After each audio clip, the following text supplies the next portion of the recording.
Hi, it's Mr. Starkey here again, and we're going to go over our next lesson, which is muscles and exercises of the shoulders. Okay, so just a reminder to everyone that really all of these recent online modules or videos like this are only designed to cover the posters that are in the back of the room.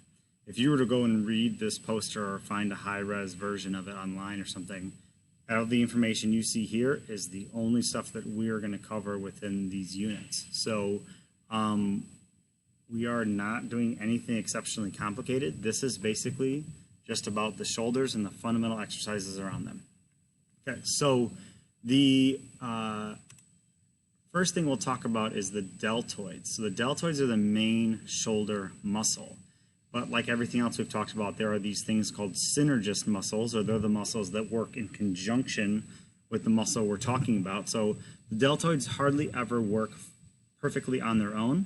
They're almost always working in conjunction with another one or a series of other muscles. That's why they're called synergist muscles. So the synergist muscles for any movement of the shoulder is going to be the triceps, the trapezius or the traps, and the serratus anterior.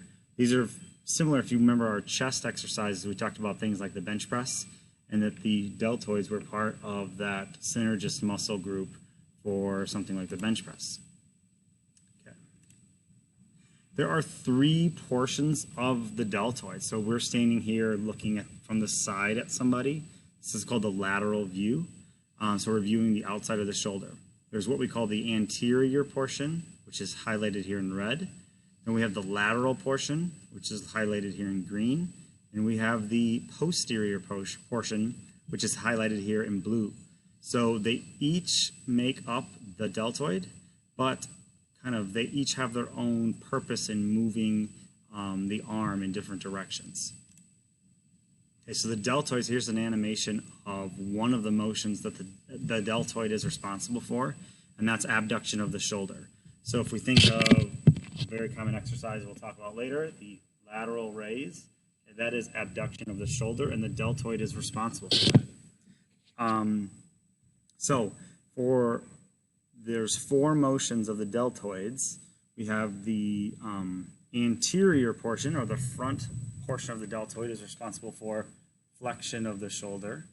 The lateral portion, like you see here, is responsible for abduction of the shoulder.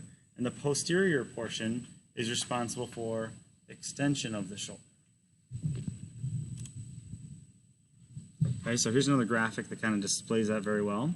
So flexion, again, is coming from the anatomical neutral position up to above your head. So that's flexion of the shoulder. That would be the anterior portion. Extension of the shoulder is starting at that anatomically neutral position and going backwards.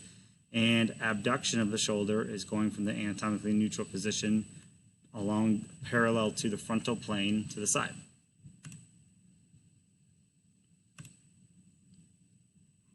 Okay. The fourth motion that I'd like to talk about is not just going to be isolating one portion of the deltoids, but the deltoid group as a whole. And the last action that they are responsible for is extension of the shoulder and extension of the elbow. So essentially, when we do even something like bench press, you're laying down and you're pressing up. A lot of you will feel tightness in your deltoids or in your shoulder because there's so much of it involved with extension. Overhead, okay, or forwards, or even below, there's still going to be some deltoid action in there because that is part of what their purpose is. Okay, so moving on. We are going to talk about fundamental exercise number one, and that is called the military press. We've done this a lot in class already, but this is involving extension of the elbow and extension of the arms. Okay, so going from flexion to extension, pressing over your head. The only real thing that we got to be sure that we're being safe about is that when we finish, that the bar is lined up with our spine or lined up with our ankles.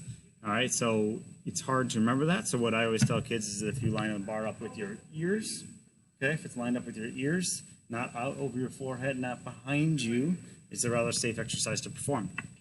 There's two alternatives. You can do it standing or you can do it seated. Both of those are acceptable.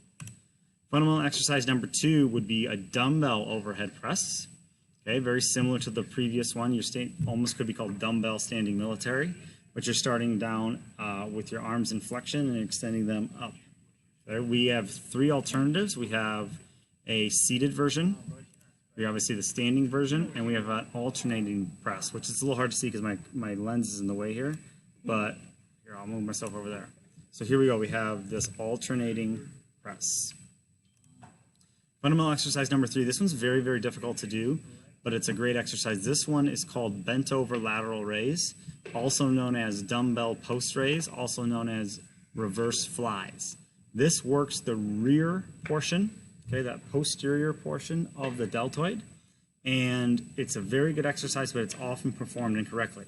If we think about the direction in which we're trying to work that muscle, it means we're trying to move against gravity to work the posterior portion of the deltoid.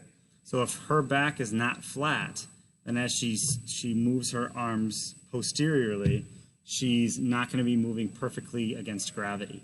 So we have to make sure that we're not at an angle and that our body is, let me see if I can draw something on here. So we want to make sure that we're not at like an angle like this with her back, because then when she's moving her arms up, she's not moving against gravity very well. There is another variation of this, which is to have it done on a bench. Okay, so this really will immobilize your chest. Now this is probably the way to do it best, but it takes up equipment and it's not as easy to do quickly. The fourth exercise that we're going to cover is a behind the neck shoulder press. I'm going to tell you right now that you're not going to see this done a lot in 2020 because it can really impinge the shoulder joint itself with the tight angle that's behind your neck. Although it is a different way to do a standing military press, it was on our poster, and I feel like we have to cover it.